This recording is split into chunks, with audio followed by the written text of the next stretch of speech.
Hello, people of the internet. So today we're working on a Wrangler. I'm going to be replacing the multifunction headlight switch.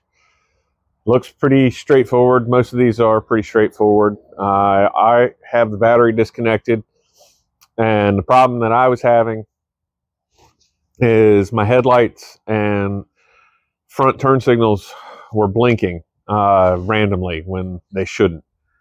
And I'm kind of going through the testing procedures, and I've found a couple things, looked at a couple of things, and it's pretty much boiled down to either being the multifunction switch going bad or the TIP'em is starting to go bad.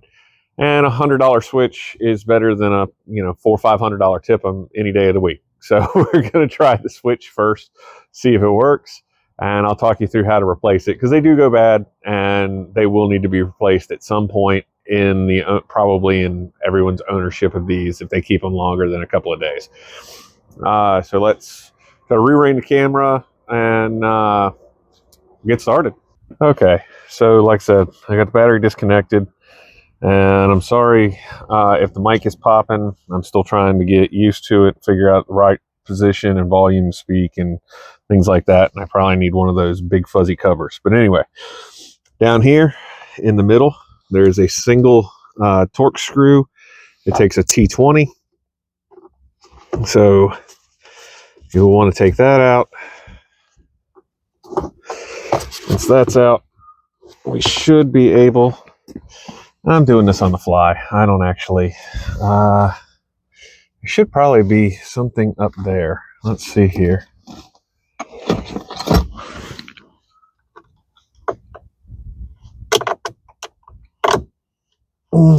Nope, it's not looking like it.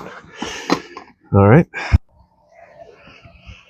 right, I did find it. It is two more T20s. They are going to be up under the column here. You'll see the holes. They're in the very front. Mine, it's a little widgety, but they're there. And I would recommend, if you're doing this, you don't have to, but general safe practices, because there is an airbag, you might as well go ahead and disconnect your battery. That way you're not running into no accidents. Okay, that one's just stuck. All right. Then these are usually going to have some snap pieces that kind of keep everybody together.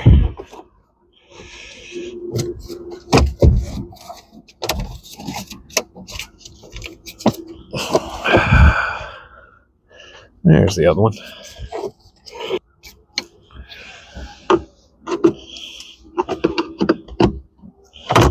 There we go.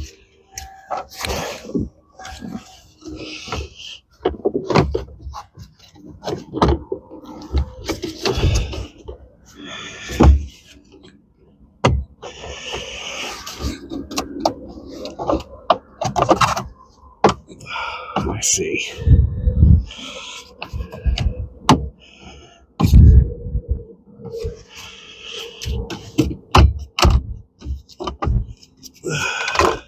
All right, pull the column all the way down. Top half comes off.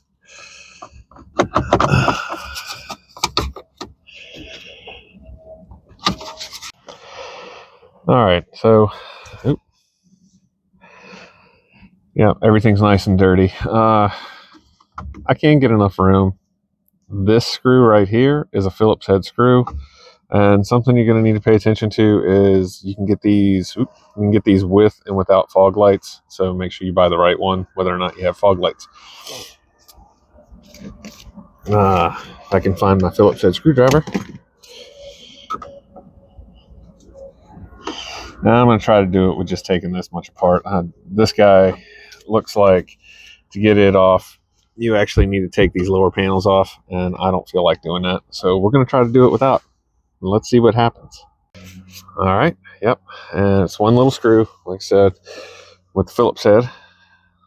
And once that happens, once that's out, you can slide this switch assembly out. let's see here. Can we see? Okay, now see the switch is on tracks. So it actually slides in a specific way. And then you've got 2 plug connections, one on the front, one on the back. And it's going to take, you're going to have to hold the camera, hold the steering wheel, and pull that guy up out of the way so that you can get to everything. It's not bad. It's a lot easier when you're not holding the camera. So I'm going to put the camera down and take that guy out. Yep, and it's out. It just takes, you just hold this guy all the way in the down position, and there's plenty of room to get past everything. As you can see, like for like, nothing fancy there. This is from Standard Ignition. Some people like them, some people don't. I've always had good luck with them. And so with fog lights, it is Charlie Bravo Sierra 1703.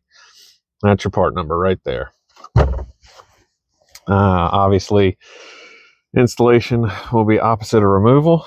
And I'll hook the battery back up, and we'll test and see, lights should function, all the functions and stuff work.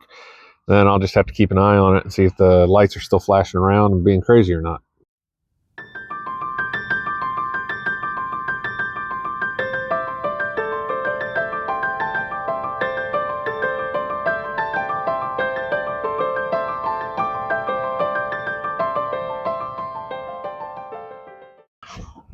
Okay, well, that's it. Yeah, it's a really straightforward procedure. It's not a big deal. And like I said, I'll keep an eye on it and see if that fixes my intermittent headlight flashing issue. And I guess if it's not, in a couple of months, you'll see a video on how to replace your TIPM. Something that you do need to check, though, the big steps anyway. I mean, obviously there could be wiring issues and stuff like that. Depends on your vehicle and whatnot. Check your battery power. If your battery's low, try to charge it. See if charge fix, see if that does it. Make sure your charging system is working. If not, replace your battery. While the battery's off and completely disconnected out of the vehicle, take your positive and negative terminals and hold them together for like 30 seconds. And that will completely drain out and reset anything. Now, in my diagnostics of this, I have already done all of that stuff. So like I say, that's why I'm down to either the multifunction switch or the TIPM itself. But I just have to keep an eye on it, see what happens. And I think, that whole thing took maybe 10-15 minutes. It's not a big process. Maybe take the time to actually do some cleaning, unlike I did.